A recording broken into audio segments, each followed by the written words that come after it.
Hi and welcome back to Rolling the Robsons. Today we're going to talk to you about ways to save fuel because we're currently in a fuel crisis. Yes, we all know the fact that the price of gas, the price of electricity, the price of diesel, price of petrol, all them things, and even LPG gas in your caravan or your motorhome is going up, up and up. So we've got to think about ways we can do in order to mitigate these massive expenses going up, and we're going to talk to you about what you should do. So the first thing on our list is just to make sure that your tow car is as light as possible, because your engine is having to pull quite a big weight behind it, and the more stuff you've got on your tow car, the more significant it's going to be for the MPG to go down. So what you want to do is make sure that you get as much stuff out the boot as you possibly can.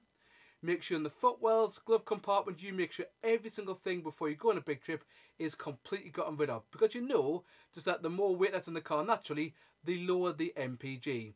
So make sure you get as much stuff out of that car to reduce the impact on your MPG of all that weight being pulled. The second obvious thing is, well, the caravan, or a motorhome, or a camper van, whatever you have. Again, sometimes, particularly in a caravan of our size, it's quite easy to stash things and keep lots of stuff in drawers or in cupboards that you think, oh, at some point we'll need that stuff, so we'll just keep it. Well, no, don't. Make sure that you take out everything out of your camper van, your motorhome, or your caravan, particularly if it's going for a service. That's a really good place to take everything out of the caravan, and then at least when you decide to put stuff back in, you can think, actually, do I need that or not? I mean, for us, it's stuff like colouring pens, packs of things, games for the kids. They all stay in there all year round when actually they don't really need to be there. And all that extra weight, it just means that we're getting a lower MPG, which means it's going to cost us significantly more to go on our adventures away. As usual, if you're liking this video, make sure you smash the like button to get this video out to more people and help us improve our fan base. Thank you all our subscribers, we really appreciate it. Another big thing for us is just the distance. I suppose the further you're going with your caravan, your camper van or your motorhome, well, the more it's going to cost. So we've actually made a couple of changes, in fact, on that point. When we had the motorhome, and yes, we sold it, and yes, and we will tell you why we got rid of it at some point in time to get around to it. But when we sold the motorhome, we were thinking about going to the Isle of Skye as part of our Easter trip. Now, with a caravan, that just didn't seem quite as... I don't know, it didn't seem quite as achievable. I'm sure it is achievable. From our house, it's 8 hours in distance, so we thought, well, no. And then we thought, well, actually, we'll go near Glencoe. Now, Glencoe is about 5 and a bit hours away.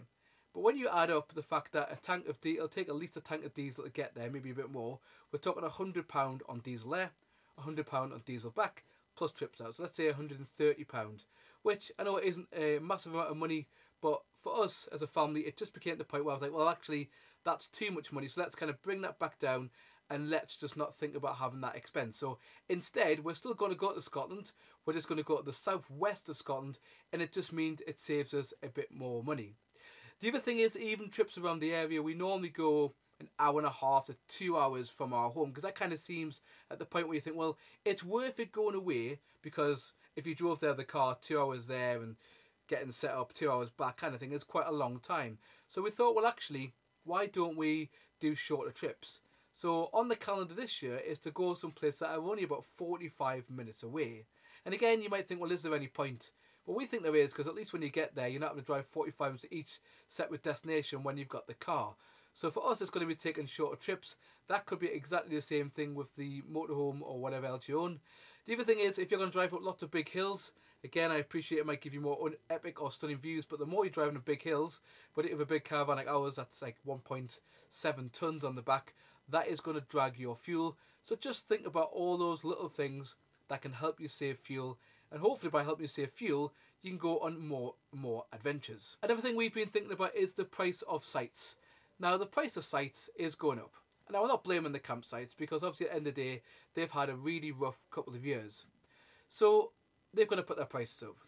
Now, the price of electricity is also going up. So they're putting their price up for that, because some people leave heaters and all sorts in the order. And I'm not just being judgmental, I'm just saying that is what happens. And therefore, because that happens, use electricity, it costs the sites too much money, etc, etc.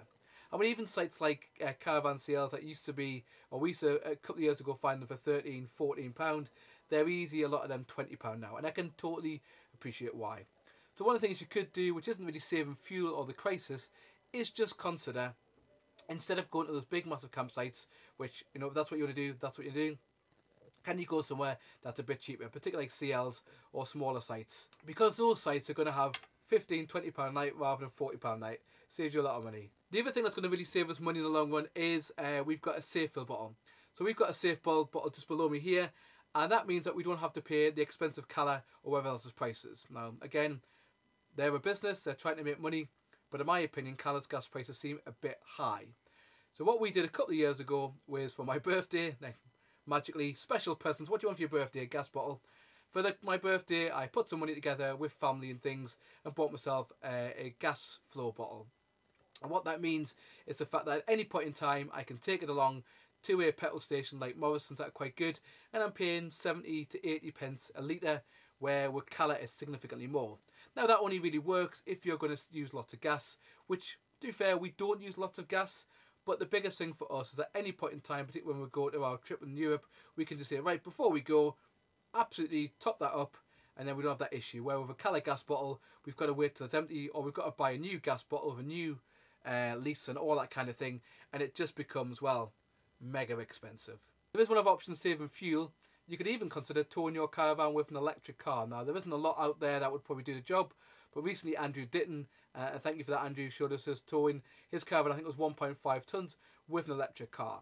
Now, obviously, the cost of the car is significantly more than probably my £10,000 Kia sitting out there, but in the long run, it might start to save you a little bit of money.